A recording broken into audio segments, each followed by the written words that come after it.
창세기 49장 29절부터 33절까지입니다.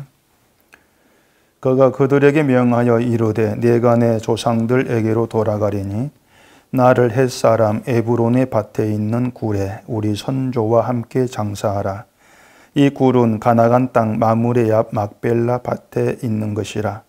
아브라함이 헷사람 에브론에게서 밭과 함께 사서 그의 매장지를 삼았으므로 아브라함과 그의 아내 사라가 거기 장사되었고 이삭과 그의 아내 리브가도 거기 장사되었으며 나도 레아를 그곳에 장사하였노라.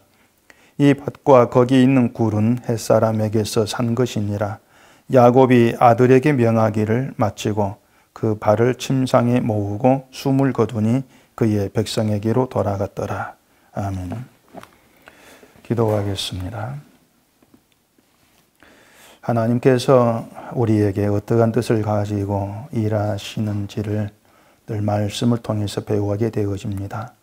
오늘도 이 말씀 안에서 우리를 향하신 하나님의 뜻이 어떤 것인가를 배워 알게 하시옵시고 내 뜻이 아니고 하나님의 그 뜻에 따라 순종되어지는 저희가 되어지도록 해주시옵소서. 예수님 이름으로 기도합니다. 아멘. 야곱이 147세 나이로 죽게 됩니다. 사람이 147년을 살았으면은 그만큼 여러 인생을 경험했다, 그렇게 얘기할 수가 있을 것입니다. 특히 야곱은 이제 하나님께서 그 야곱 인생에 들어오셔서 하나님이 다스리시는 그런 인생이었는데 그 야곱의 인생은 참으로 그 파란만장했다, 그렇게 볼 수가 있겠죠. 자, 그러면 이렇게 그 마지막 이제 죽음을 앞두고 있는 야곱에게 우리가 당신의 인생에서 가장 복된 절정의 순간이 언제였는가 이렇게 묻는다면은 과연 야곱이 뭐라고 답을 하겠습니까? 147년의 인생에서 가장 복된 절정의 순간, 그게 언제였을까? 야곱에게는 그 라반의 집에서 자기가 계획한 대로 해서 그 재산이 이제 많이 불렸잖아요. 그렇게 자기가 계획한 대로 이제 많은 재산을 불려서 갖게 된 그때가, 그 부자 됐을 그때가 야곱의 인생에서 절정이었는가? 아마 세상적인 시각에 보면은 그때가 제일 낫다, 그렇게 보이기도 할 것입니다. 또 그 당시 라반 집에서 일을 하고 있던 야곱이라면은 야, 나는 그때가 참 절정이었어, 가장 잘 나갔을 때였다, 이렇게 얘기했을지도 모르겠죠. 근데 지금 야곱은 이제 하나님에 의해서 무언가를 배웠어요. 무언가를 알고 147년의 인생을 이제 마치고 세상을 떠나는 그런 순간에 있는 그런 야곱인데, 그런 야곱이라면 라반 집에서 이제 재산 불렸고 그런 걸 자기에게 가장 복된 잘 나갔던 인생이야, 이렇게 얘기하지는 이제 않을 거란 얘기죠. 근데 제가 생각했을 때에 그 야곱 인생에서 가장 복된 절정의 그 순간이라면 야곱이 천사를 만나가지고 씨름하다가 환도뼈가 부러져서 절게 된 그때가 아닌가, 그렇게 저는 그 생각이 됩니다. 왜냐하면은 하나님이 야곱의 환도뼈를 쳐가지고 야곱이 다리를 절게 되죠. 그걸 통해서 야곱은 진정한 축복이 이제 무엇이고 또 하나님이 이제 어떻게 자기 일하시는 분인가, 이것을 알아가는 거예요. 다시 말해서 야곱에게 있었던 기존의 축복에 대한 생각을 다 깨어지면서 하나님이 허락한 진정한 축복이 뭔가, 이걸 알아가게 되고 그로 인해서 그 복된 인생이라는 것을 제대로 이해하게 될 때, 그때가 환도뼈가 부러졌을 그때입니다. 그때부터 하나님을 알아가게 된 거예요. 자기가 원하는 축복을 누리려고 했던 그 자기의 뜻이 다 무너지게 되죠. 다른 말로 말하면은 하나님의 뜻에 의해서 야곱의 자기의 뜻이 굴복당했을 때, 그때가 그 씨름하고 환도뼈가 부러질 그때였던 겁니다. 이렇게 자기의 뜻이 이제 무너지면서 하나님의 뜻에 굴복하게 된 것을 가리켜서 하나님의 축복이라 그래요. 성경은 축복이다. 그런 하나님의 축복을 알게 된 사람, 그 축복을 배우게 된 그 사람을 하나님 백성 성도라, 이렇게 일컫는 것이 성경입니다. 그렇기 때문에 그렇게 본다면은 야곱의 인생에 가장 복된 절정의 순간, 그때는 씨름에서 환도뼈가 부러졌을 때다. 그렇게 이제 볼 수가 있는 거죠. 그래서 그 성도와 성도 아닌 사람의 그 차이가 어디에서 우리가 찾을 수 있나? 물론 여러 가지에서 찾을 수 있겠죠. 그런데 야곱의 경우를 놓고 보면은 그 성도와 성도 아닌 사람의 차이는요, 자기의 뜻을 이루기 위해서 하나님을 찾느냐, 아니면 하나님의 뜻이 내게 이루어지기를 소원하는 그런 사람으로 하나님을 찾느냐, 그렇게 나누어질 수 있다고 본단 말이죠. 그게 성도와 성도 아닌 사람의 차이라고 할 수가 있는 거예요. 분명히 성도 아닌 사람, 아직 하나님을 모르죠. 그 하나님 모르는 사람은 자기의 뜻을 고집할 수밖에 없는 겁니다. 근데 하나님이 개입하셔서 야곱처럼 그 축복이 무언가를 알게 된 사람은 결국은 자기의 뜻을 내려놓게 돼 있는 거예요. 그게 성도와 성도 아닌 사람의 차이로 이렇게 드러난다고 할 수 있겠죠. 그렇다고 해서 지금 저 사람이 자기의 뜻을 위해서 기도하고 하나님 찾는 것 보니까 성도가 아니야, 그런 판단을 하라는 건 아닙니다. 야곱도 그랬죠. 환도뼈가 부러지고 하나님의 축복을 알기 전에는 오로지 자기의 뜻을 이루게 살았던 게 야곱이란 얘기입니다. 하나님도 내 뜻을 이루어주는 분, 그렇게 알았지 않습니까? 그런 야곱을 하나님의 뜻에 굴복하게 하신 분이 하나님이세요. 하나님이 굴복하게 한 것이죠. 또 우리가 기도할 때 난 세상 복을 구하지 않네, 이렇게 얘기한다고 해서 내 뜻이 하나님 뜻에 굴복한 성도로 살아간다, 이렇게 생각지도 말아야 돼요. 비록 우리가 기도할 때에는 부자 되게 해달라 이런 기도를 하지 아니한다 할지라도 우리 속엔 여전히 세상을 향한 우리의 뜻이 강하게 살아있다는 얘기입니다. 그렇기 때문에 우리가 기도를 복을 구하는 그런 기도를 하지 아니한다 할지라도 내 뜻이 하나님 뜻에 온전히 굴복되어 있는가, 이걸 우리가 봐야 되는 것이죠. 그런 우리 자신을 생각해 가면서 우리가 염두에 둬야 될 것은 하나님은 우리에게 함께 하시면서 하나님이 원하시는 축복의 사람으로 하나님이 세워가시고 만들어 가신다는 거예요. 그걸 야곱을 통해서 여실히 우리에게 보여주고 있는 겁니다. 야곱처럼 내 뜻이 무너지고 하나님의 뜻에 굴복하게 만들어내는 겁니다. 하나님이. 우리가 하는 일이 아니라는 거죠. 우리는 하나님이 그렇게 일하시는 믿는 거예요. 그냥 믿음을 통해서. 하나님 내게 그렇게 일하시는 분이야. 내 뜻을 이루기 일하시는 분은 아니다. 그걸 믿는 거죠. 그렇기 때문에 비록 지금은 내 뜻에 우리가 좀 매여가지고 세상 부유를 원하고 또 그걸 이루기 위해서 하나님을 찾는다 할지라도 그 사람이 하나님 백성이라면 야곱처럼 하나님이 하나님의 뜻에 굴복하게 만들어 내실 거예요. 우린 그걸 생각을 해야 한단 말입니다. 그래야만이 당신은 왜 세상에서 잘 늘 기도하냐, 그걸 보니 성도가 아니네, 이런 말 우리는 못하는 것이죠. 만약에 당신은 이 세상을 위해 기도하니 성도 아니야, 이렇게 나간다면 그것은 세상의 복을 위해 기도하지 않는 나와 당신은 달라, 그런 구별의식이 될 뿐이에요. 한마디로 말해서 복음을 아는 자의 생각은 아니라는 겁니다. 다시 얘기하자면 복음을 말하는 우리도 잘 되고 싶은 마음 다 있어요. 다 있잖아요. 그런 우리가 바라볼 것은 하나님께서 그런 우리를 하나님의 뜻 앞에 굴복하는 그런 자로 만들어내신다. 그게 하나님의 능력이고 전지전능하십니다. 다시 말해서 하나님 우리를 그런 축복의 사람으로 만들어 가신다. 그걸 우리가 바라봐야 되죠. 그렇게 일하시는 분이야. 그 축복의 사람으로 만들어 가신다고 하는 것은요, 축복의 사람이 아니었다가 축복의 사람 된다, 이런 의미로 생각할 것이 아니고요. 신자라고 하는 것은 이미 하나님께 택함 받았다는 것으로 축복의 사람 된 겁니다. 이미 택함 받았어, 이 사실이 축복의 사람 되어서 그 뜻이거든요. 그런데 그 축복이 어떤 것인가를 지금 모른다는 얘기죠. 깊이 몰라요. 그렇기 때문에 그 축복이 어떤 것인가를 알아가는 사람 되게 하신다. 그게 축복의 사람이 되게 한다. 자, 그런 의미로 이해하는 게 좋은 겁니다. 야곱도 마찬가지라는 얘기죠. 야곱도 하나님이 사랑하신다는 거, 택하신다는 이 자체가 야곱에겐 이미 축복의 사람이 된 거예요. 야곱은. 근데 야곱은 하나님 택하심에 대해서 전혀 알지를 못했고 자기가 원한 축복을 내가 힘써서 이루어내려고만 일을 했지 않습니까? 그렇기 때문에 원하는 게 주어지지 않으면 축복을 받지 못한 것으로 그렇게 생각하며 살았거단 말이죠. 우리가 세상 그렇게 살고 있는 거예요. 하나님이 나를 사랑하기를 택하셨다. 이것이 이미 세상과 비할 바 없는 놀라운 축복을 받은 것에는 불구하고 우리는 내가 원하는 것에만 마음을 두고 살아가더라. 그게 내 모습이더라. 늘 그렇게 자기를 볼 수 있어야 되죠. 그래야만이 하나님이 일하신 뭔가를 볼 수가 있는 거예요. 만약에 어떤 나의 그런 그 본질적인 악한 모습, 내가 이렇게 살고 있어. 이걸 보지를 못하면은 하나님이 내게 어떻게 일하는 걸 못 보는 것입니다. 볼 수가 없어요.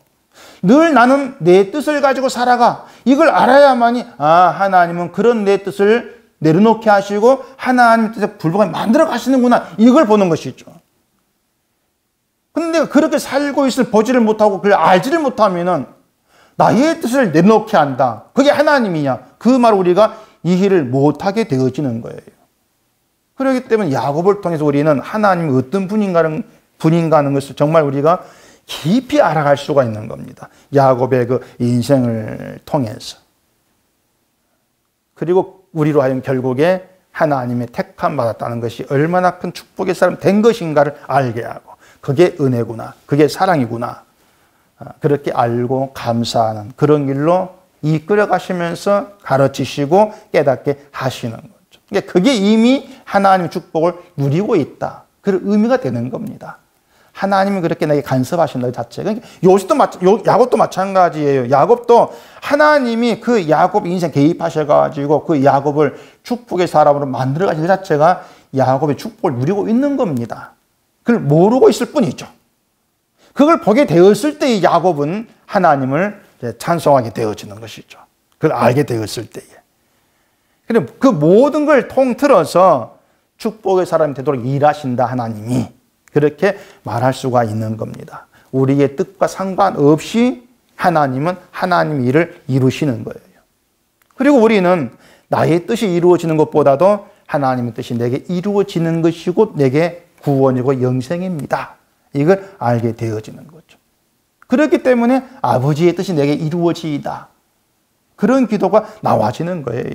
내 뜻보다도 하나님 그 뜻이 내게 이루어지는 거. 이게 내게 영생이야. 그걸 알았으니까 아버지의 뜻이 이루어지이다. 그래 기도할 수밖에 없는 것이죠. 이런 것들이 바로 하나님이 우리가 허락하신 인생 안에서 우리가 배우게 되고 또 우리가 깨닫게 되어지고 알아간 내용들이다. 그렇게 볼 수가 있습니다. 그래서 신자의 인생 가치는요. 하나님을 아는가 그걸로 결정이 돼요. 하나님을 아는가. 이러한 점들을 생각해 보면은 야곱에게 있어서 얘기하는 대로 가장 복된 절정의 순간은 천사로 인해서 환도뼈가 부러진 것이다. 그때가 가장 복된 절정이다. 야곱은 그 씨름으로 인해 절었지 않습니까? 하나님 만나가지고 평생 장애인으로 살게 된 거죠. 그런데 평생을 절면서 천사와 씨름했던 그 순간을 야곱이 잊지 못할 것입니다. 그래서 우리 인생에서 우리가 원하지 않는 그런 일들을 많이 겪게 되지만은 그 일들을 통해서 나의 완고함들이 무너지고 또 하나님 일하심을 바라보게 되어지면서 하나님을 알아가는 게 있다면 그게 귀한 나의 유익이라는 걸 우리가 알 수 있어야 돼요. 그게 유익이구나. 그 시편 119편 71절에 보면은 고난 당한 것이 내게 유익이라 그런 말이 있습니다. 근데 그때 뭐가 나오냐면은 이로 말미암아 내가 주의 윤리를 배우게 되었나이다. 이렇게 나와요. 그러니까 무조건 고난 당하는 게 좋다. 이런 뜻이 아니에요. 그 고난으로 인해서 주의 율례, 주의 말씀을 배우게 되었기 때문에 그 주의 말씀을 배우게 되었다는 것이 유익이라는 겁니다. 고난으로 인해서. 만약에 아무리 고난을 당해도 주의 말씀을 배우지를 못했다면은 다시 말해서 하나님을 알아가게 된 것이 없다면은 고난당한 그냥 고난이고 고통이고 그냥 고생이죠. 그냥. 유익이 된 것이 아니에요. 그렇게 보면은 욥도 고난당한 게 유익이 된 사람이었지 않습니까? 고난당함으로 하나님이 누구신가를 욥이 배웠거든요. 만약 욥이 고난당하고서도 하나님을 알게 된 것이 없었다면 욥의 고난은 말 그대로 그냥 재앙으로 끝났을 뿐이에요. 재앙받았다. 그걸로 끝이죠. 그렇기 때문에 신자가 복되다 이렇게 말하는 것은 성령이 함께 하신다는 겁니다. 성령이 함께 하셔서 뭔가 고난 당하면서도 하나님을 배우게 한다는 거예요. 그게 신자의 복됨이라는 겁니다. 그래서 늘 하는 말이지만은 신자는 지금 현재의 삶으로 그 인생을 판단할 수가 없다. 그 뜻이에요. 죽을 때 하나님을 아는 대로 죽느냐. 그걸로 그 인생을 판단할 수가 있는 거죠. 그 야곱이 죽을 때 자식들에게 유언한 게 있습니다. 그게 자기 매장지에 대한 겁니다. 그 29절부터 보시면은 그가 그들에게 명하여 이르되 내가 내 조상들에게로 돌아가리니 나를 햇사람 에브론의 밭에 있는 굴에 우리 선조와 함께 장사하라. 이 굴은 가나안 땅 마므레 앞 막벨라 밭에 있는 것이라.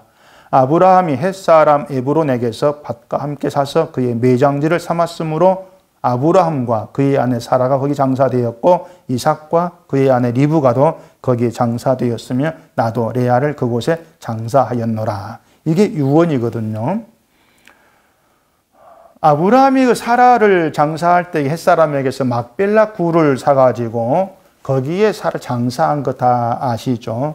그 굴에는 아브라함 묻혔고 다음에 사라가 묻혔고 이삭과 리브가 그리고 또 야곱의 아내 레아가 거기에 이제 장사되었습니다. 야곱은 거기에 자기를 매장해달라. 그런 유언을 지금 남기고 있는 거예요. 자, 여기서 우리가 생각할 것은 야곱이 왜 굳이 그 막벨라 굴에 자기를 매장해달라는 유언을 남기느냐는 겁니다. 지금 야곱은 애굽에 지금 살고 있습니다. 애굽에 살고 있고 그 막벨라 굴은 가나안 땅, 헷 족속의 땅에 있어요. 그렇기 때문에 그 야곱을 가서 매장하려면 번거롭습니다.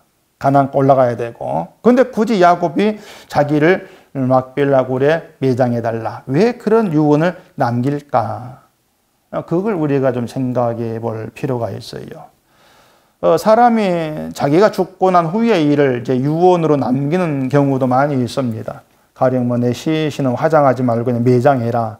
이런 유언 남기기도 하고 아니면 화장을 해가지고 그냥 뭐 땅 강에다가 뭐 뿌려달라. 뭐 선산에 묻어달라. 이런 유언들을 또 하기도 하죠. 뭐 죽을 때 그런 유언하기도 하고 살아있을 때 그런 말을 또 남기기도 하기도 합니다. 또 대체로는 마지막 유언을 하지 못하고 죽는 그런 사람도 많이 있죠. 그러면 남은 사람 알아가지고 시신을 또 처리하게 되겠죠. 근데 야곱이 막벨라 굴에 자기를 매장해 달라고 유언하는 것은 단순히 자기 시신 처리 문제에 대해서 자기가 원하는 것을 자식들에게 이제 요구하는 그런 차원, 그런 맥락의 것은 사실 아니에요. 사람이 죽은 후에 어디에 매장되든지 간에 그건 무의미한 겁니다. 죽은 사람에게는 아무런 소용이 없는 거예요. 그러니까 야곱의 아들들이 야곱을 어디에 매장하든 뭐 죽은 야곱이 그걸 뭐 알 수 있는 건 아니지 않습니까? 내가 자기가 유언한 대로 하지 않은 걸 하늘에서 보고 이놈들 하면서 뭐 내려와가지고 막 자식들을 갖다 재앙을 벌을 주고 뭐 그런 건 없잖아요. 세상이야 뭐 조상 귀신을 잘못 모시면은 뭐 재앙이 있다든가 또 묘를 잘못 쓰면은 뭐 안 좋은 일이나 이런 생각들 많이 하지만은 성경에 그런 건 없는 거예요. 말 그대로 죽으면은 그걸로 모든 관계 끝나버립니다. 산 사람하고.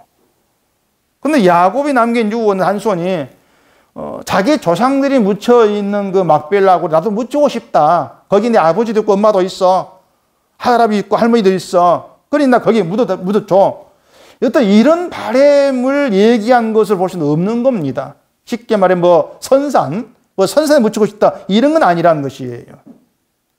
이 야곱이 그 유언이 이렇게 성경에 기록되어 있다는 것은 이 유언을 통해서 우리에게 뭔가 얘기한다는 것입니다. 우리가 뭔가 배워야 될 것이 있다. 이런 것을 의미하고 있는 거예요. 또 한편 보면 야곱이 어디에 묻히든 그것이 야곱의 구원과 문제된 것도 아니라는 얘기입니다. 막벨라 굴에 묻혀야만이 하나님 백성으로 구원된다. 이건 아니거든요. 나의 이름 막벨라 굴에 묻히지 못했어요. 그러면 라헬이 뭐 구원받지 못한 겁니까? 아니지 않습니까? 그걸 야곱이 모르지가 않을 거란 얘기입니다. 다시 말해서 구원받기 위해서 나 막벨라굴에 매장해둬, 이런 말을 한 것은 아니라는 것이죠. 야곱은 자식들을 생각을 한 겁니다. 자식들. 자식들을 위해서, 그 자기 아들들을 위해서 막벨라 굴에 매장해달라 유언을 남기는 거예요. 얘기한 대로 야곱은 하나님에 의해서 하나님이 누구신가를 아는 자로 죽습니다. 147년의 삶을 살면서 야곱에게 딱 남은 것은 하나님을 알게 된 겁니다. 그게 남은 거예요. 물론 자식도 있죠. 또 뭐 재산도 많던 적도 있을 겁니다. 그런데 야곱에게 내가 하나님을 알게 되었다는 그것보다 더 귀한 남은 건 없단 말이에요. 하나님을 알게 된 그게 구원이고 영생이라는 거, 이걸 알게 된 사람에게 다른 세상의 것은 의미가 없는 거지 않겠습니까? 재산이 많든 적든 아무 의미 없는 거예요. 단지 하나님을 아는 자로 내가 죽는다. 이게 가장 귀한 것이죠. 그런 야곱이 자식들에게 바라는 게 뭐겠습니까? 하나님을 알게 된 야곱이. 야곱 자기가 알게 된 하나님을 아들들도 알아가기를 바라는 마음이 있지 않겠습니까? 내가 알게 된 하나님 너희도 좀 알게 되었으면 좋겠다. 나는 죽는다. 너희 알아 살아라. 이게 아니고 내가 알게 된 하나님을 너희도 알기를 원한다. 그 의미가 막벨라 굴에 담겨 있다는 얘기죠.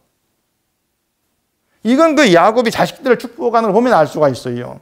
축복 자체가 일반적인 축복이 아니고 세상에서는 들을 수 없는 특별한 축복을 야곱이 했지 않습니까? 그 축복의 내용 자체가 하나님을 알지 못한 사람에게서 나올 수 없는 축복이에요. 야곱의 축복이.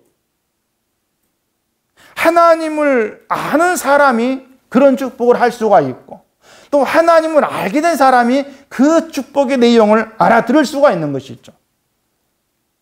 결국 야곱은 자식들에게 하나님을 알게 된 사람으로 축복을 하고 나서 그 축복의 하나님을 그 아들들이 알기를 원했던 것입니다.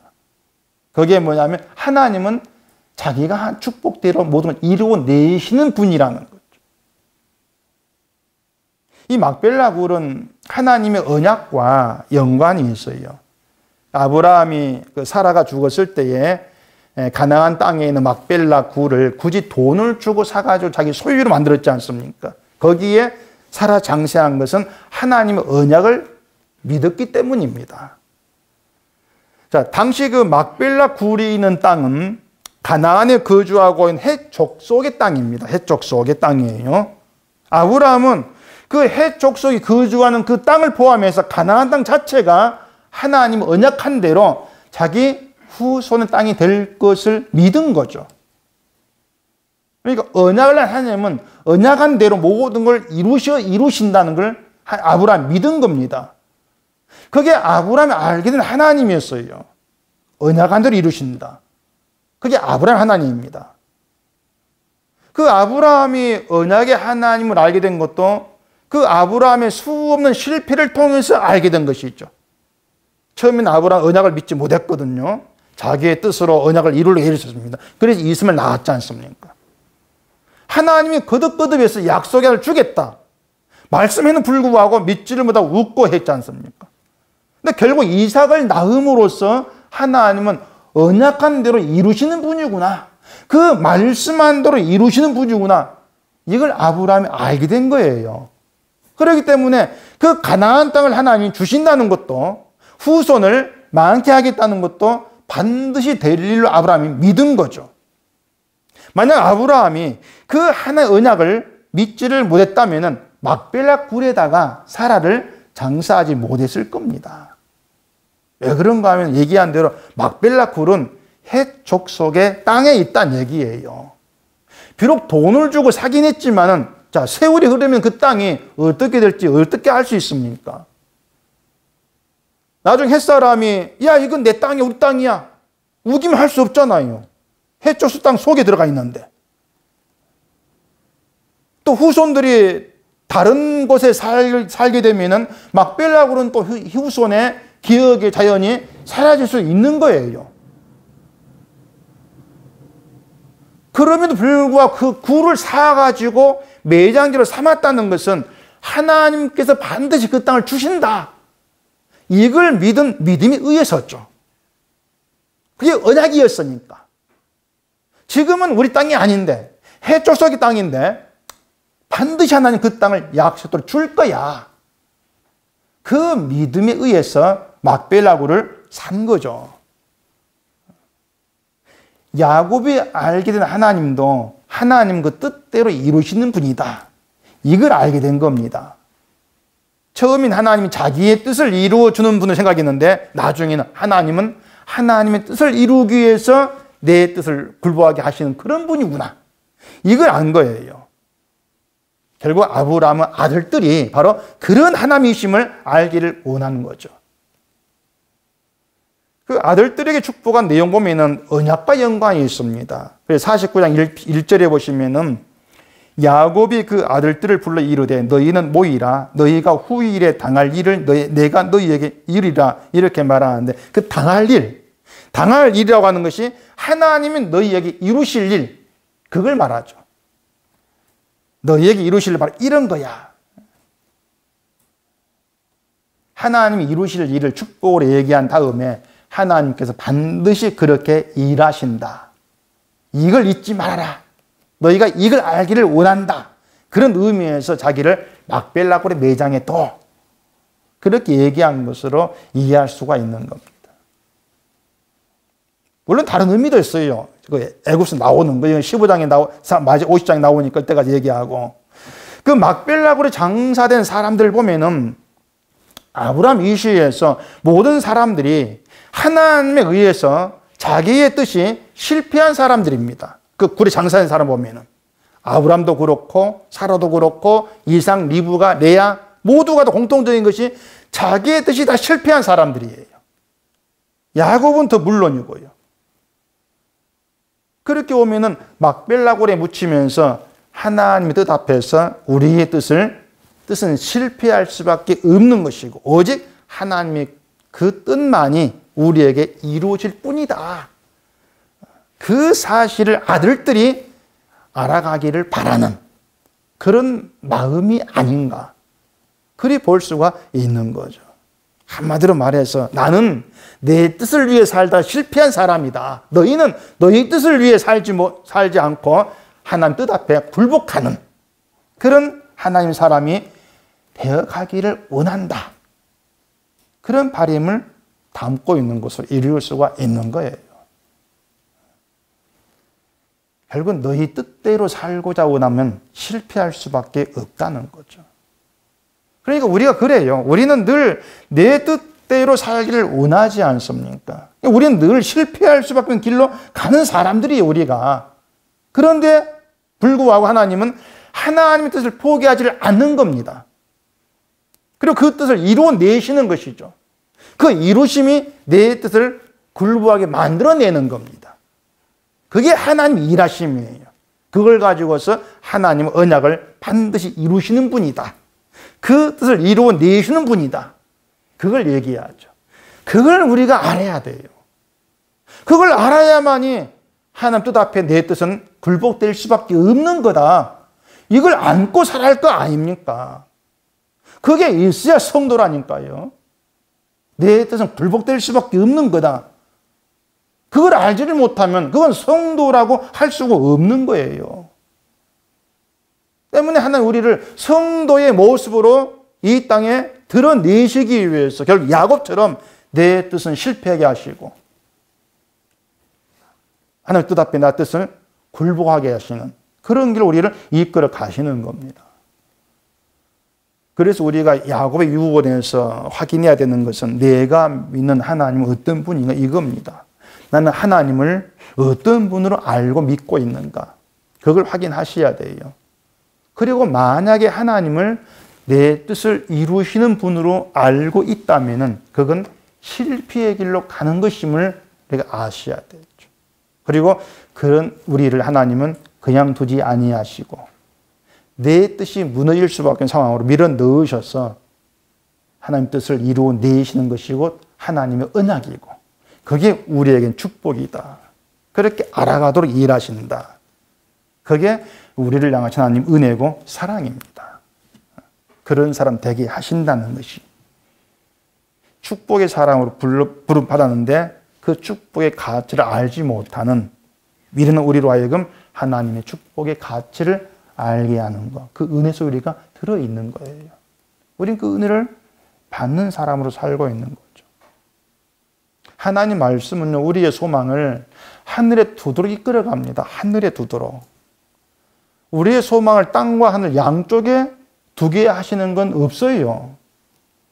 그 마태복음 6장 24절 보시면은 한 사람이 두 주인을 섬기지 못할 것이니 혹 이를 미워하거나 저를 사랑하거나 혹 이를 중히 여기고 저를 경히 여김이라. 너희가 하나님과 재물을 겸하여 섬기지 못하느니라. 이렇게 얘기하죠. 두 주인을 하나님과 재물로 얘기합니다. 하나님은 하늘이고 재물은 땅이죠. 따라서 사람은 땅과 하늘을 겸해서 소망 들 수가 없는 겁니다. 하나님과 재물에게 동일하게 소망을 들 수가 없는 거예요. 하늘을 중히 여긴다면 자연히 땅은 무가치하게 보게 되어 있습니다.